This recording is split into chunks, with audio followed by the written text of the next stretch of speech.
there. So let's go over PTSD because I think it's important. It's a psychiatric disorder that may occur in people who have experienced or witnessed a traumatic event. Or maybe even a series of events or a set of circumstances.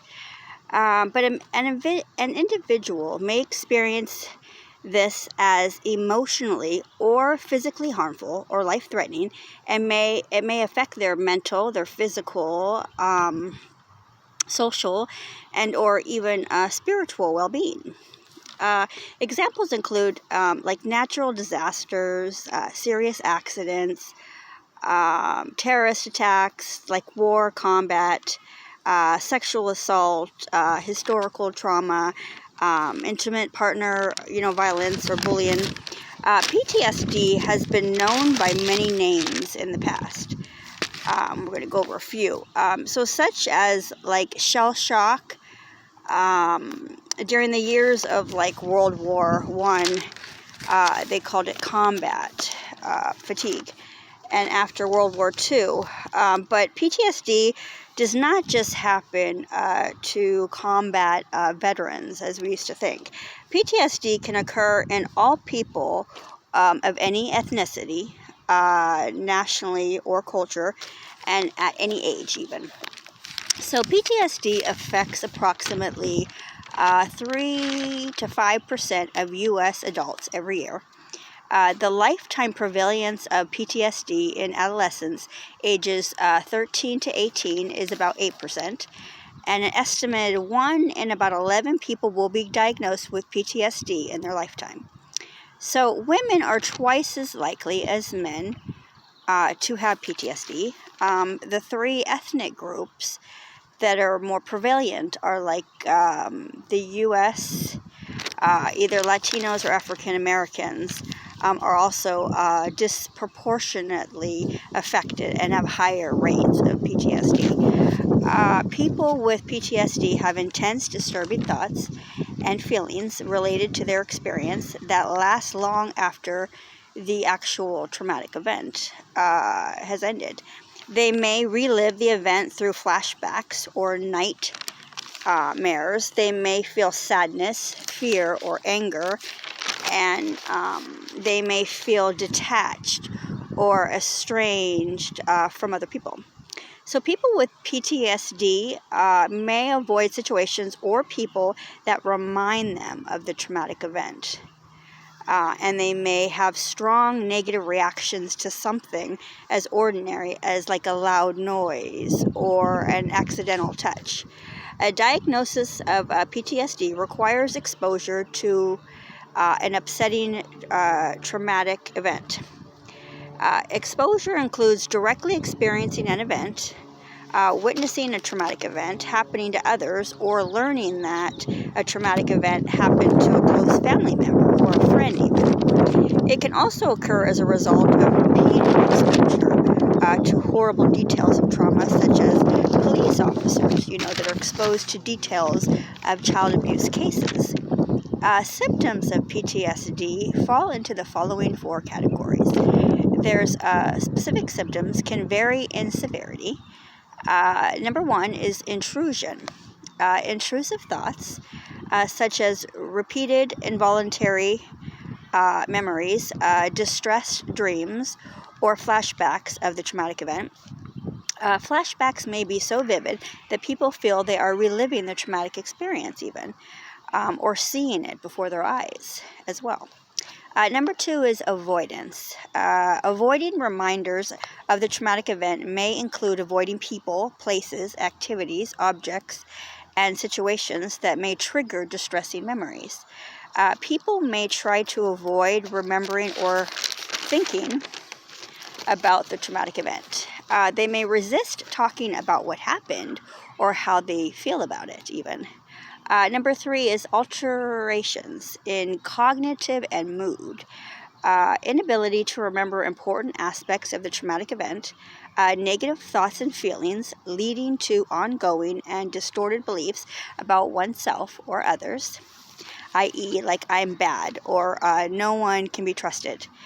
Distorted thoughts about the cause or consequences of the event, leading to wrongfully blaming self or others. Ongoing fear, horror, anger, guilt, or shame. Much less interest in activities previously enjoyed. Feeling detached or estranged from others. Or being able to experience positive emotions, even, or avoid anyway in happiness or satisfaction. Number 4, alterations in arousal and reactivity. Arousal and reactive symptoms may include being like irritable and having angry outbursts, behaving recklessly, or in a self-destructive way, being overly watchful of one's surroundings in a suspecting way, being easily startled, or having problems concentrating or sleeping. Many people who are exposed to a trauma event experience symptoms similar to those that were just described in the days to come following the event. So for a person to be diagnosed PTSD, however, symptoms must last for more than a month and must cause significant distress or problems in the individual's daily functioning. Many individuals develop symptoms within, I'd say, 3 months of the trauma. But symptoms may appear later and often persist even for months and sometimes years afterwards. So PTSD often occurs with other related conditions, such as depression, substance use, memory problems, and other physical and mental health problems. Related conditions are things like acute stress disorder. It occurs in reaction to a traumatic event, just as PTSD does, and the symptoms are similar. However, the symptoms occur between 3 days and 1 month after the event. People with acute stress disorder may relive the trauma, have flashbacks or nightmares, and may feel numb or detached from themselves. These symptoms cause major distress and problems in their daily lives. About half of people with acute stress disorder, though, go on to have PTSD. Acute stress disorder has been diagnosed in 50% of individuals that experience interpersonal violence, or intimate partner violence. Psychotherapy, including cognitive behavior therapy, can help control symptoms and help prevent them from getting worse and developing into PTSD. So medication can help ease the symptoms, but adjustment disorder occurs, is the next one, in response to a stressful life event, or events even. The emotional or behavioral symptoms a person experiences in response to the stressor are generally more severe or more intense than what could be reasonably expected for the type of event that occurs. Symptoms can include feeling tense, sad or hopeless, withdrawing from other people, acting defiantly, or showing impulsive behavior, or physical manifestations like tremors, palpitations, and headaches. The symptoms cause significant distress of problems functioning in key areas of someone's life. For example, at work or school, or in social interactions. So symptoms of adjustment disorder begin within 3 months of a stressful event and last no longer than 6 months after the stressor or its consequences has ended.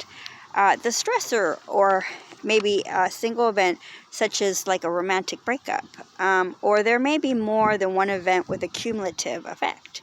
Stressors may be reoccurring or continuous, such as ongoing painful illnesses with increasing disability. Stressors may affect a single individual, an entire family, or a large group or community even, like a natural disaster. So an estimated 20% of individuals in outpatient mental health treatment have a principal diagnosis of adjustment disorder. But a recent study found, though, that more than 15% of adults, even with cancer, have adjustment disorder. So it is typically treated with psychotherapy.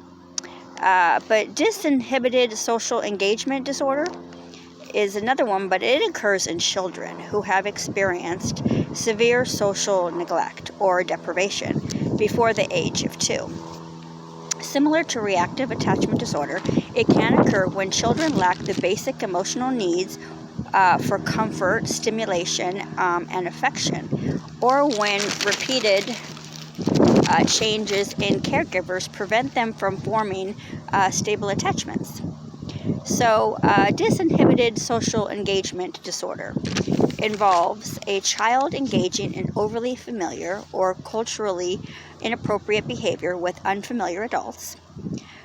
For example, the child may be willing to go off with an unfamiliar adult with minimal or no hesitation. Developmental delays, including cognitive and language delays, often co-occur with this disorder. Caregiving quality has been shown to mediate the course of this illness. Yet, even with improvements in the care environment, some children may have symptoms that persist through adolescence even. So the prevalence of disinhibited social engagement disorder is unknown, but it is thought to be rare. Most severely neglected children don't even develop this disorder. The most important treatment modality, is to work with caregivers to ensure that the child has an emotionally available attachment figure. Reactive attachment disorder occurs in children who have experienced severe social neglect or deprivation during their first years of life.